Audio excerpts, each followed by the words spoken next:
Rameshwar tutorial में आपका स्वागत है। Good morning to all of you. चलिए, हम लोगों ने यमक अलंकार की परिभाषा और उसके कुछ उदाहरण पढ़ लिए थे।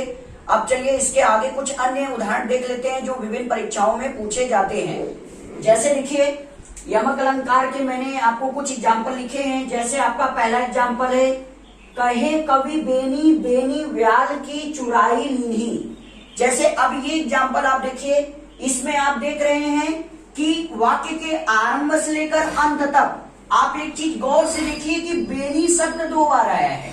और आपने पढ़ा है यमक अलंकार की परिभाषा में कि जब वाक्य में एक ही शब्द एक से अधिक बार अर्थात कई बार आए परंतु सब जगह उसका अर्थ अलग अलग हो तो वहां पर यमक अलंकार होता है। तो आप देख रहे हैं कि वाक्य में जो है आरंभ से लेकर अंत तक आप देख रहे हैं कि बेनी शब्द 2 बार आया है अर्थात एक से अधिक बार आया है।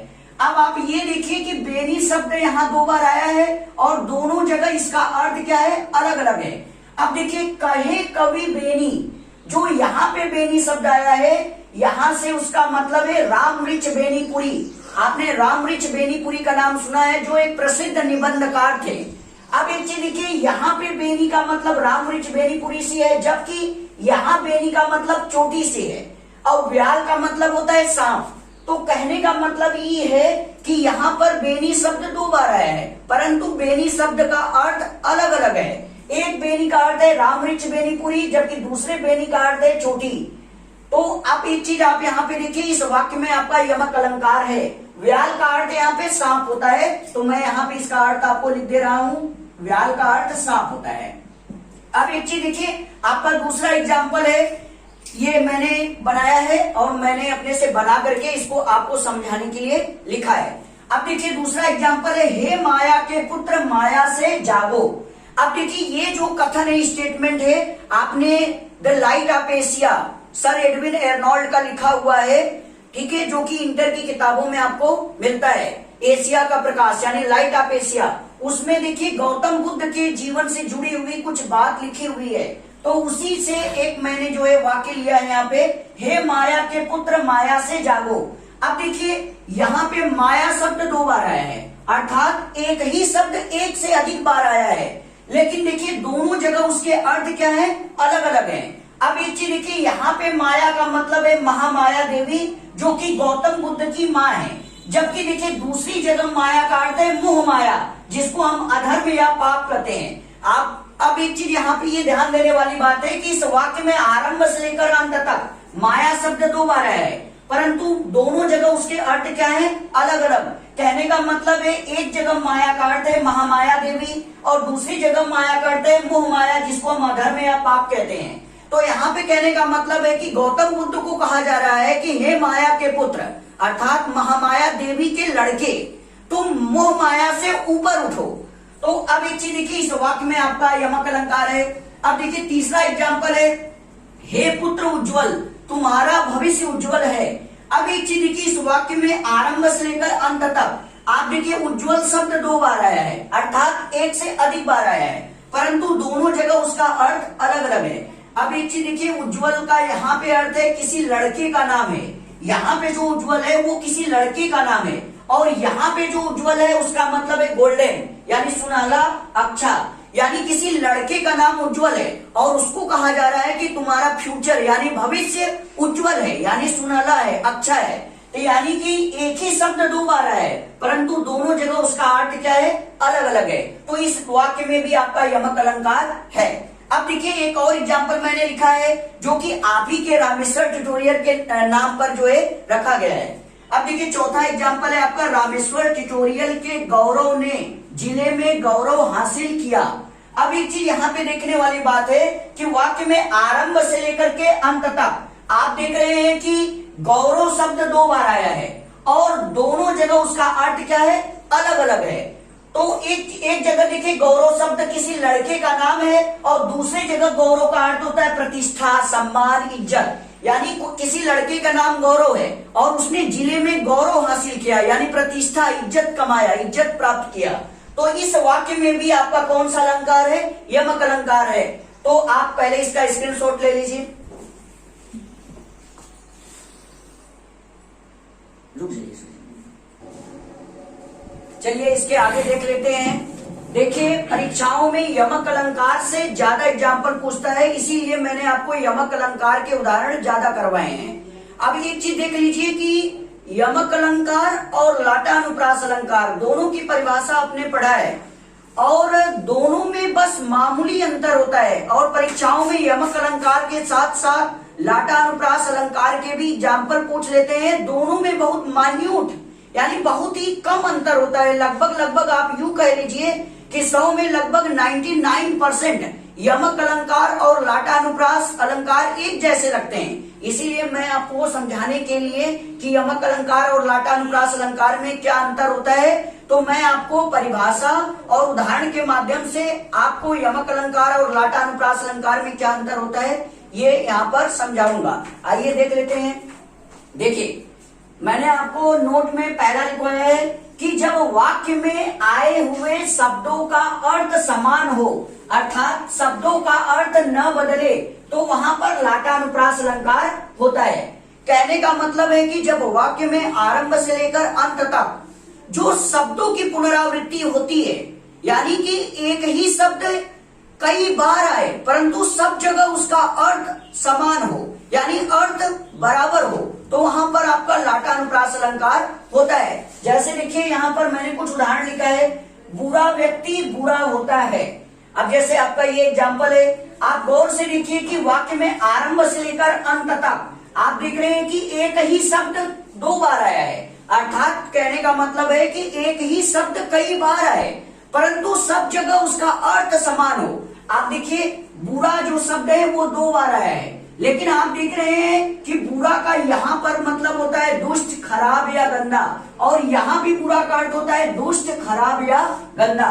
यानी कहने का मतलब है कि एक शब्द एक से अधिक बार अर्थात कई बार आए परंतु सब जगह उसका अर्थ क्या हो, समान हो, बराबर हो, तो वहां पर लाटानुप्रास अलंकार होता है। अब इसलिए ये वाला जो एग्जाम्पल है ये आपका लाटानुप्रास अलंकार का एग्जाम्पल है। अब देखिए दूसरा एग्जाम्पल मैंने लिखा है, इंसान तो इंसान होता है। अब एक चीज देखिए, वाक्य में आरंभ से लेकर अंत तक आप देख रहे हैं कि इंसान शब्द 2 बार आया है, अर्थात एक से अधिक बार आया है, लेकिन आप देखिए दोनों जगह इसका अर्थ क्या है, समान है, यानी बराबर है। आप यहाँ पर भी देखिए इंसान का मतलब मनुष्य या आदमी होता है, यहाँ भी इंसान का अर्थ मनुष्य या आदमी होता है। तो कहने का मतलब ये है कि ये वाला भी एग्जाम्पल आपका लाटानुप्रास अलंकार का एग्जाम्पल है। इसका मतलब ये है कि जब वाक्य में आरंभ से लेकर अंत तक एक ही शब्द कई बार आए लेकिन सब जगह उसका अर्थ समान हो, बराबर हो, तो वहां पर लाटानुप्रास अलंकार होता है। इसलिए ये एग्जाम्पल आपका लाटानुप्रास अलंकार का एग्जाम्पल है। अब एक चीज आप देखिए, ये तो टाइप 1 था। अब देखिए टाइप 2 के कुछ एग्जाम्पल हैं जो मैंने आपको यहाँ पर लिखा हुआ है, इसको भी देख लेते हैं। जैसे देखिए गांधी जी के 3 मंदिर थे।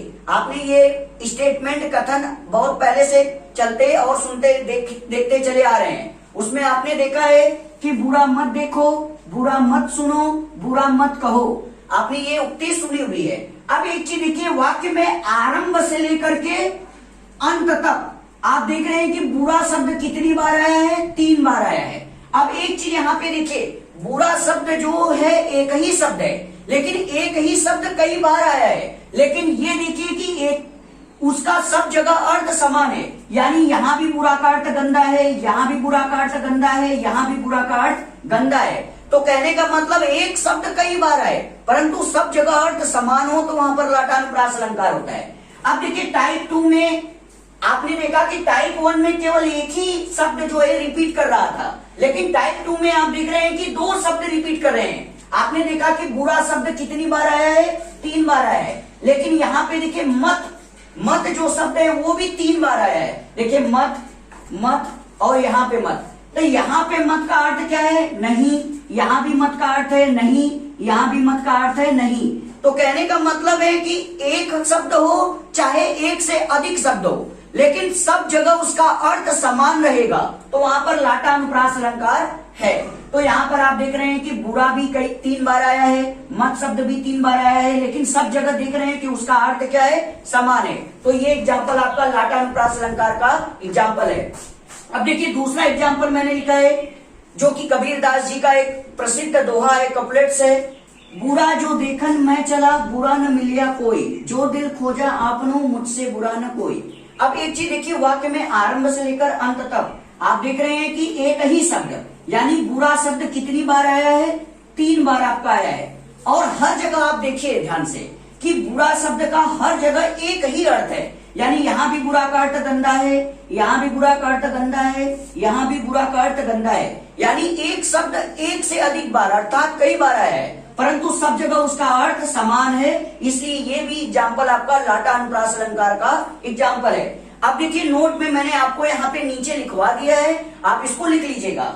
जैसे नोट में देखिए पहला मैंने लिखा है, जब वाक्य में एक ही शब्द या एक से अधिक शब्द कई बार आए परंतु सब जगह उनका अर्थ समान हो तो वहां पर लाटानुप्रास अलंकार होता है, जैसा कि मैंने आपको अभी यहाँ पे बताया है। अब देखिए नोट में दूसरा देखिए, जब वाक्य में एक ही शब्द कई बार आए परंतु सब जगह उनका अर्थ अलग अलग हो तो वहां पर यमक अलंकार होता है, जैसा कि आपने अभी इसके पहले पढ़ा था यमक अलंकार की परिभाषा कि जब वाक्य में आरंभ से लेकर अंत तक एक ही शब्द कई बार आए परंतु सब जगह उसका अर्थ अलग अलग हो तो वहां पर यमक अलंकार होता है। तो कहने का मतलब ये है कि यमक अलंकार और लाटानुप्रास अलंकार में मूल अंतर क्या होता है, प्रमुख अंतर क्या होता है? तो लाटानुप्रास अलंकार कहता है कि एक ही शब्द कई बार आए परंतु सब जगह उसका अर्थ समान हो तो वहां पर लाटानुप्रास अलंकार होता है, जबकि यमक अलंकार कहता है कि एक ही शब्द एक से अधिक बार अर्थात कई बार आए परंतु सब जगह उसका अर्थ अलग अलग हो तो वहां पर यमक अलंकार होता है। तो आप इसका स्क्रीनशॉट ले लीजिए।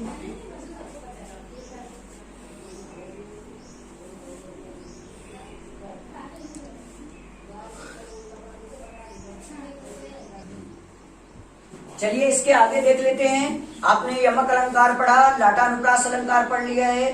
अब इसके बाद देखिए श्लेष अलंकार होता है, लेकिन आपको मैं पहले वक्रोक्ति अलंकार पढ़ाऊंगा, क्योंकि वक्रोक्ति अलंकार जो होता है उसको पढ़ने के बाद आपको श्लेष अलंकार अच्छे से समझ में आएगा। चलिए आगे देख लेते हैं कि आपका जो है वक्रोक्ति अलंकार क्या होता है।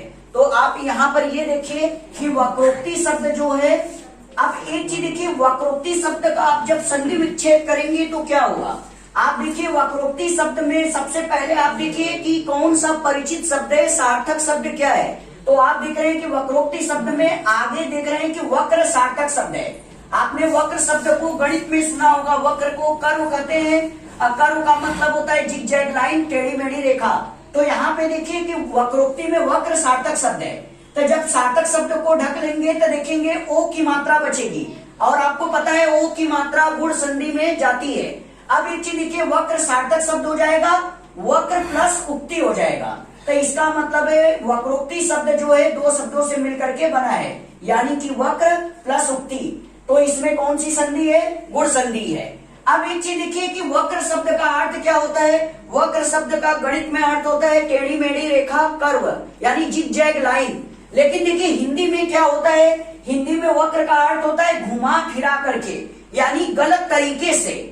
उक्ति का मतलब होता है कथन या बात, यानी कि किसी के द्वारा कही गई बात को घुमा फिरा करके यानी गलत अर्थ में पेश किया जाए तो वहां पर वक्रोक्ति अलंकार होता है। अब देखिए वक्रोक्ति अलंकार की यहाँ पे परिभाषा लिखी है कि जब वाक्य में किसी एक व्यक्ति के द्वारा कही गई बात का किसी अन्य व्यक्ति के द्वारा उल्टा अर्थ यानी मतलब निकाला जाए तो वहां पर वक्रोक्ति अलंकार होता है।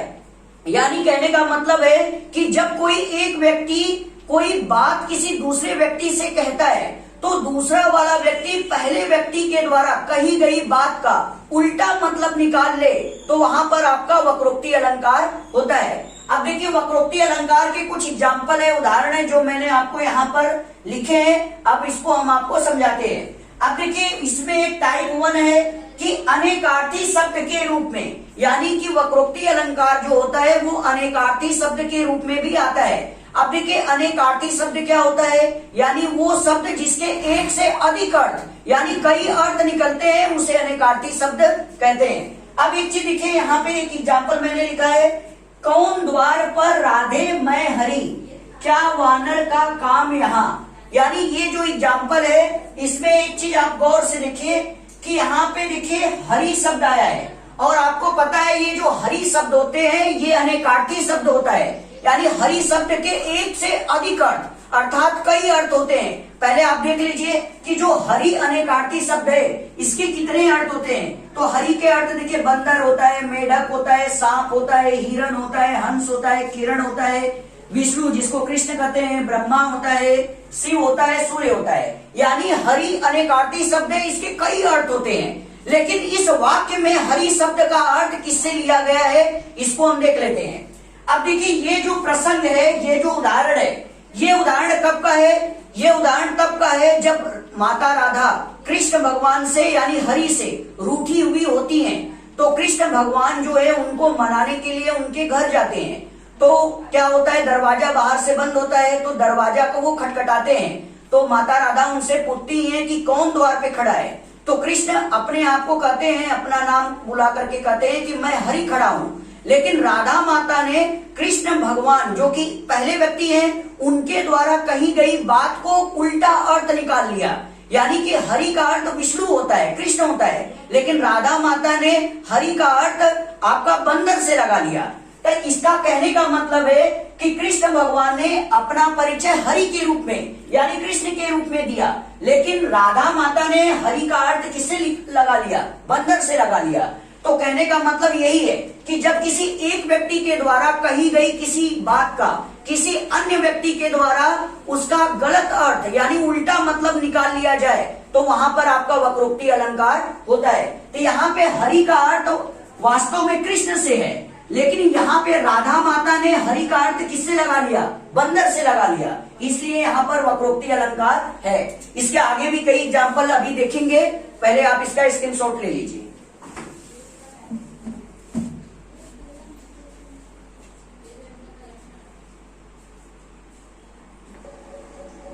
चलिए इसके आगे देख लेते हैं वक्रोक्ति अलंकार के कुछ अन्य उदाहरण।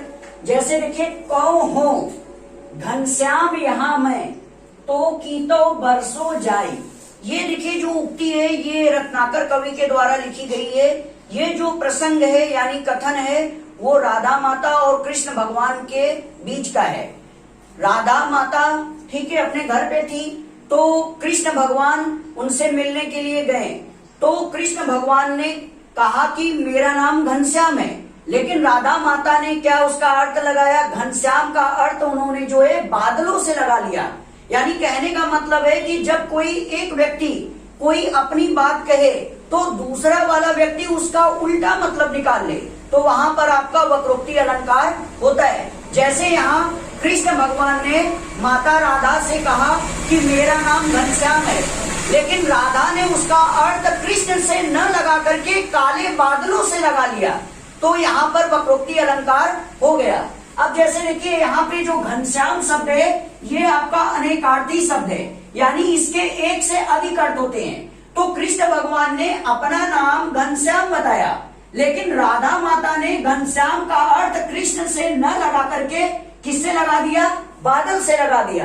तो कहने का मतलब ये है कि जहां पर कोई एक व्यक्ति कोई अपनी बात कहता है लेकिन दूसरा वाला व्यक्ति उसका उल्टा मतलब निकाल ले, तो वहां पर आपका वक्रोक्ति अलंकार होता है। तो इस उदाहरण में आपका वक्रोक्ति अलंकार है, यानी यहाँ पे घनश्याम का अर्थ कृष्ण से न लगाकर किससे लगा लिया गया?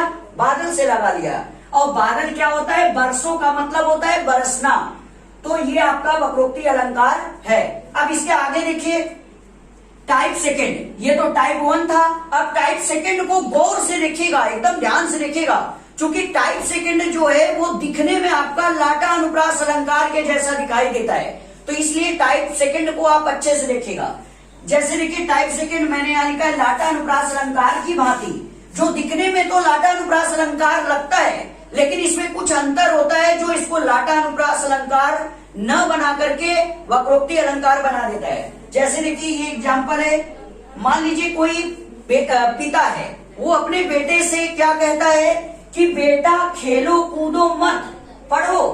यानी बाप जो है अपने बेटे से कह रहा है कि बेटा खेलो कूदो मत पढ़ो, लेकिन देखिए अब बाप के द्वारा कही गई बात का बेटे ने इसका उल्टा मतलब निकाल लिया। यानी बेटा क्या मतलब निकाला कि बेटा खेलो कूदो मत पढ़ो। यानी कहने का मतलब ई है। अब यहाँ पे आप ध्यान से देखिए, ये आपका यहां से यहां तक पहली पंक्ति है और ये आपकी दूसरी पंक्ति है।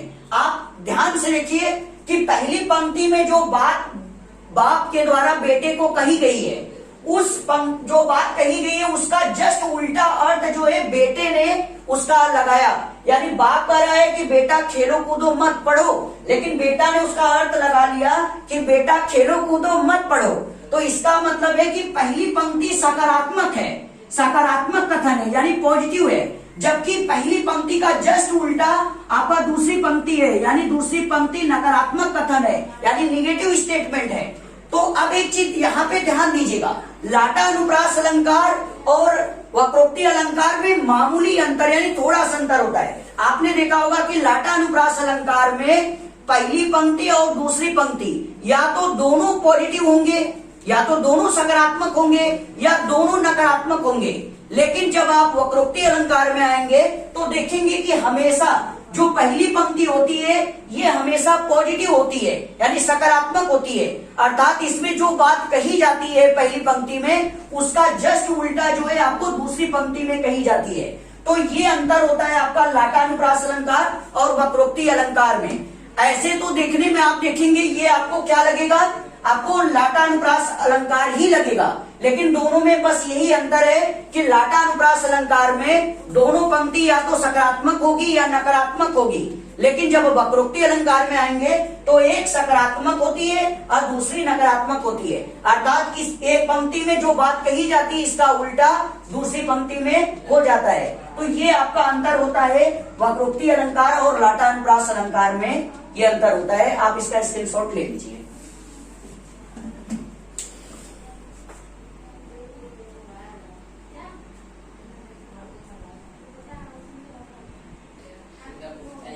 देखिए इसका आप जो है नोट में इसको लिख लीजिए।